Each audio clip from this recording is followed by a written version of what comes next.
JNUവിൽ വിദ്യാർത്ഥി പ്രതിഷേധം, പ്രത്യേക പ്രവേശന പരീക്ഷ പുനഃസ്ഥാപിക്കണം, സ്കോളർഷിപ്പ് തുക ഉയർത്തണം തുടങ്ങിയ ആവശ്യങ്ങൾ ഉയർത്തി വിദ്യാർത്ഥികൾ വിദ്യാഭ്യാസ മന്ത്രാലയത്തിലേക്ക് നടത്തിയ മാർച്ച് അക്രമാസക്തമാവുകയായിരുന്നു. മാർച്ചിൽ മാധ്യമപ്രവർത്തകർക്ക് നേരെയും കയ്യേറ്റമുണ്ടായി. 24 റിപ്പോർട്ടർ ആർ അച്യുതന് പരിക്കേറ്റു. ബൽറാം നെടുങ്ങാടി ഡൽഹിയിൽ നൽകുന്നതിന് കൂടുതൽ വിവരങ്ങൾ. ബൽറാം, അച്യുതന്റെ പരിക്ക് ഇപ്പോൾ എങ്ങനെയുണ്ട്? മാത്രമല്ല, എങ്ങനെയാണ് ഈ മാർച്ചിനിടെ അത് മാധ്യമപ്രവർത്തകരുടെ കയ്യേറ്റ ശ്രമമായി മാറിയത്?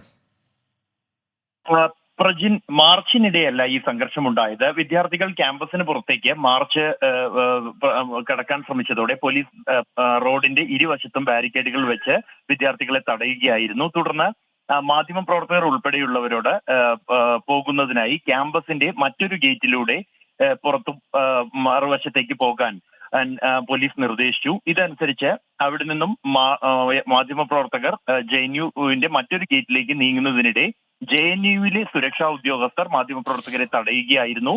പോലീസ് നിർദ്ദേശം അനുസരിച്ച് സഞ്ചരിച്ച മാധ്യമപ്രവർത്തകരെയാണ് JNUവിലെ സുരക്ഷാ ജീവനക്കാർ തടയുകയും മർദ്ദിക്കുകയും ചെയ്തത്. ഈ ഒരു മർദ്ദനത്തിലാണ് ആർ അച്യുതനും 24 ക്യാമറമാൻ മോഹൻകുമാറിനും പരിക്കേറ്റത്.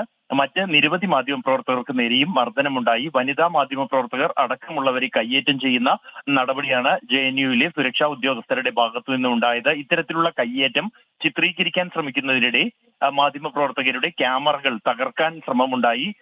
ചില മാധ്യമപ്രവർത്തകരുടെ ക്യാമറകൾ ഈ സുരക്ഷാ ജീവനക്കാർ കൈക്കലാക്കുന്ന സംഭവവും ഇന്ന് ഉണ്ടായി. എന്തായാലും സംഘർഷ സാഹചര്യം ഇപ്പോഴും നിലനിൽക്കുന്നു എന്നുള്ളതാണ്.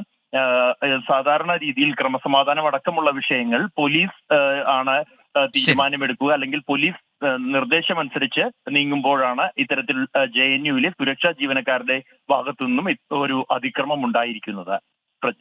ബൽറാം നെടുങ്ങാടിയാണ് ഡൽഹിയിൽ നിന്നും വിശദാംശങ്ങൾ നൽകിയത്.